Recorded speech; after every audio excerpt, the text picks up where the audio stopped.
Bagaimana caranya kita untuk menentukan strategi yang tepat? Industri digital ya saat ini ya, lagi happening banget ya. Nah, fenomena ini bisa menjadi peluang baru ya buat pelaku bisnis. Siapa yang bisa punya strategi yang lebih baik, dia yang akan menang.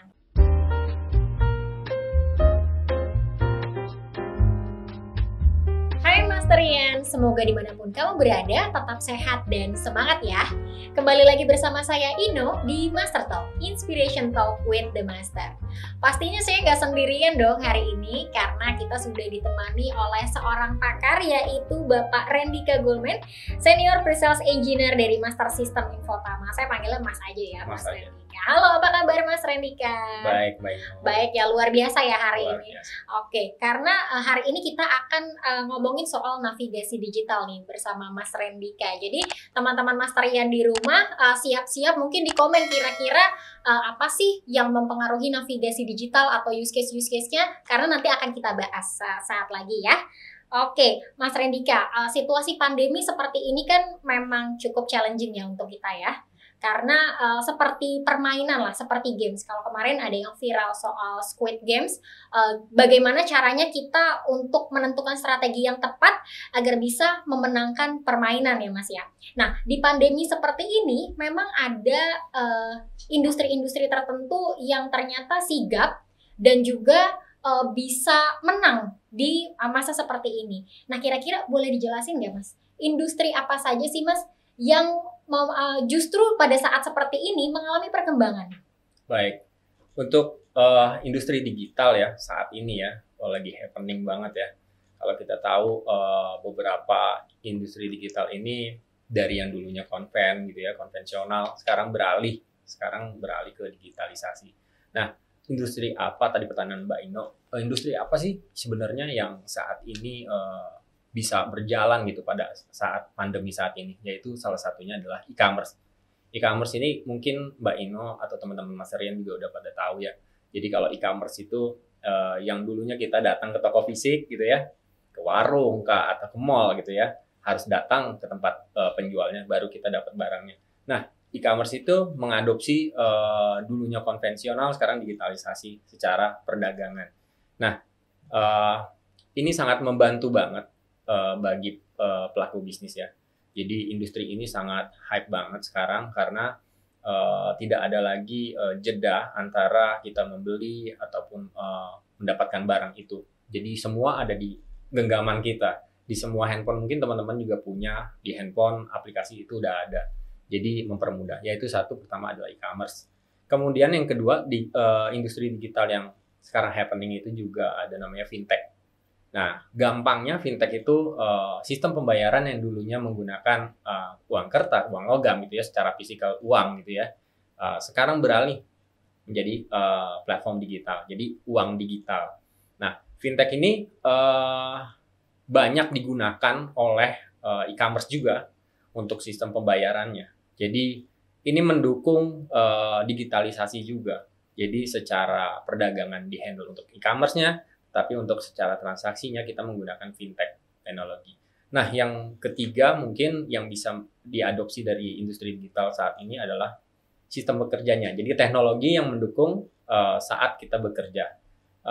Dulu saya pernah dengar ya, jadi WhatsApp itu pernah merilis informasi bahwa penggunaan WhatsApp pada saat pandemi di tahun 2020 sampai saat ini itu meningkat sekitar 40%. Wow, besar ya? Besar banget. Karena yang dulunya mungkin kita pakai WhatsApp itu untuk chatting aja, ngirim chatting, kemudian gambar, video, ataupun kita video call. Nah, sekarang bisa digunakan sebagai online meeting, ataupun bisa menjadi sarana pendukung untuk pembelajaran. Untuk teman-teman yang punya anak gitu ya, kepake banget gitu. Nggak cuma WhatsApp, tapi banyak lah ya online meeting aplikasi ya untuk mendukung itu.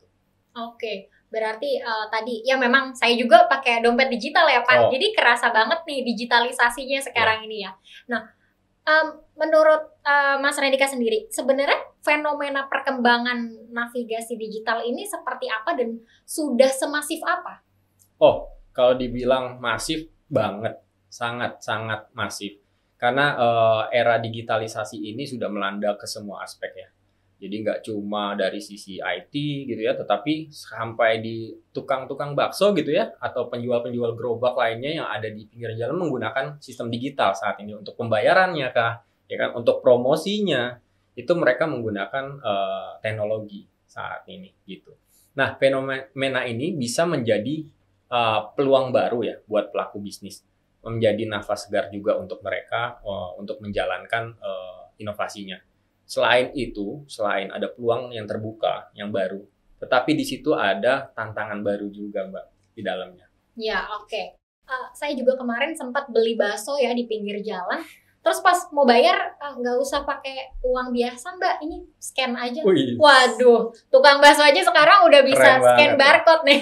Jadi pembayarannya sekarang jauh lebih instan. Kita nggak usah mikirin lagi, misal kembalian kan kadang susah ya. Betul. Ternyata dengan digitalisasi bahkan UMKM atau penjual biasa sekalipun itu sudah ikut merasakan kehebatan digital ya, Mas. Betul. Nah, cuman memang pasti nggak terlepas dari tantangan-tantangan yang tadi Mas sebutin. Kira-kira apa sih tantangan yang harus diwaspadai nih ketika kita sudah mulai ke arah digital? Ya, untuk tantangan kita melangkah ke arah digitalisasi gitu ya, memang prosesnya nggak cepat ya Mbak, pasti panjang. Karena yang dulunya kita menggunakan metode-metode lama ya, konvensional gitu, sekarang beralih ke digital.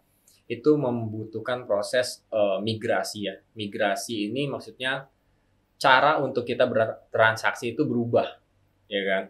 Kemudian secara infrastruktur gitu ya, secara internet, secara knowledge di semua bidang, knowledge ini maksudnya teknologi ya, knowledge teknologi itu tidak bisa dibilang kita merata, semua orang tahu tentang teknologi ini. Nah, mungkin itu yang menjadi tantangannya, bagaimana kita untuk melengkapi hal-hal itu supaya semua merata.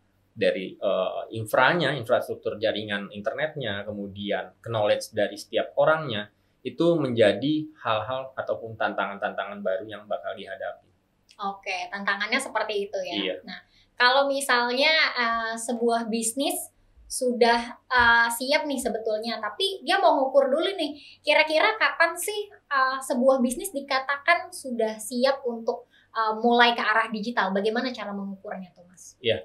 Untuk mengukurnya mungkin banyak tahapannya ya. Salah satunya adalah bagaimana kita memberikan strategi untuk bagaimana efisiensi kerjanya. Satu. Selain efisiensi kerja, pastinya ada efisiensi biaya. Yang pasti orang-orang pasti mikirnya seperti ini. Kalau saya keluarin budget segini, akan dapatnya kinerjanya seperti apa gitu kan. Okay. Nah, pasti orang pengennya dua-duanya dapat nih, ya kan? Nggak mau rugi dong gitu kan. Nah, pastinya mereka menggunakan kinerja dan biaya. Itu strategi pertama. Kedua, harus mengadopsi gitu ya, update teknologi, ya kan? Inovasi baru apa aja yang ada saat ini yang digunakan di zaman ini. Yang ketiga, penggunaan transformasi digital. Bagaimana berubahnya dari yang konvensional saat ini digunakan beralih ke teknologi digitalisasi.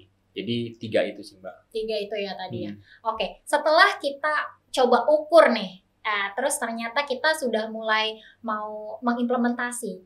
Kira-kira teknologi apa saja sih Mas yang bisa kita manfaatkan?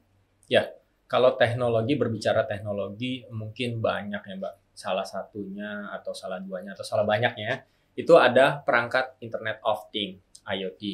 Mungkin Mbak juga sering dengar, teman-teman Mas Aryan juga sering dengar ya. Kemudian artificial intelligence, kecerdasan buatan. Kemudian high performance computing. High performance computing ini mungkin jarang didengar ya. Jadi high performance computing ini seperti kita memproses suatu data dan dilakukan berbarengan paralel. Oh, oke. Jadi performa penyelesaian sesuatu data itu lebih cepat. Kemudian ada hybrid cloud dan big data. Ya diantaranya itu sih Mbak. Diantaranya itu ya, oke. Mas Rendika boleh dong diceritain mungkin beberapa use case dengan memanfaatkan teknologi yang tadi Mas Rendika sebutkan? Ya, salah satu kali Mbak ya. Boleh. Ya, kalau untuk kita ngobrol terkait use case gitu ya, pengalaman itu di hybrid cloud. Di hybrid cloud. Jadi hybrid cloud itu kita pernah punya use case customer biasanya kalau kita ngobrol terhadap public ataupun private cloud gitu ya, yang konvensionalnya biasa kita beliin perangkat server, storage gitu ya, network, itu pasti kita beli perangkat ataupun pesan dari prinsipal ataupun distributor itu membutuhkan waktu yang lumayan lama, sekitar 6-8 minggu. Jadi ada jeda waktu dari order sampai barang itu datang ke warehouse kita itu sekitar 6-8 minggu. Setelah itu kita masuk ke masa implementasi. Dan setelah itu kita baru selesai implementasi. Dan baru bisa digunakan sistemnya. Nah, itu adalah konvensional, ya, tradisional lah ya, strategi implementasinya. Nah, yang sekarang ada namanya public cloud. Public cloud ini nggak harus kita menunggu barang sekitar 6-8 minggu. Ketika kita butuh sekitar 10 tera kapasitas, compute-nya 5-12 giga gitu ya, itu dalam sekejap udah ada. Jadi kita order langsung kita bisa gunakan. Jadi ada jeda yang dipotong, yang harusnya kita bisa nunggu berbulan-bulan, ini cuman 1 hari 2 hari sudah bisa kita gunakan. Itulah kerennya ya sekarang teknologi public cloud. Ya, cuman saya mau kulik lebih jauh tadi soal hybrid cloud nih. Sebenarnya bedanya hybrid cloud dengan sistem cloud lainnya, tadi kan ada private cloud, ada public cloud, itu apa sih Mas? Ya, kalau kita ngobrol terhadap hybrid cloud ya. Jadi hybrid cloud itu kan kita tahu hybrid itu penggabungan ya. Nggak cuman public, nggak cuman private. Jadi ada 2 tempat di sini yang digabungkan, tetapi secara manajerialnya itu jadi satu. Jadi data yang kita punya nggak cuma ada di on-prem atau di private cloud-nya, tetapi kita punya data yang leverage sampai ke public. Jadi data yang kita punya itu penyebarannya nggak di satu tempat. Ketika kita butuh kapasitas yang lebih besar yang nggak bisa di-handle sama private cloud, kita bisa pakai kapasitas yang ada di public cloud. Yang on demand kita request udah langsung kita gunakan gitu jadinya. Oke.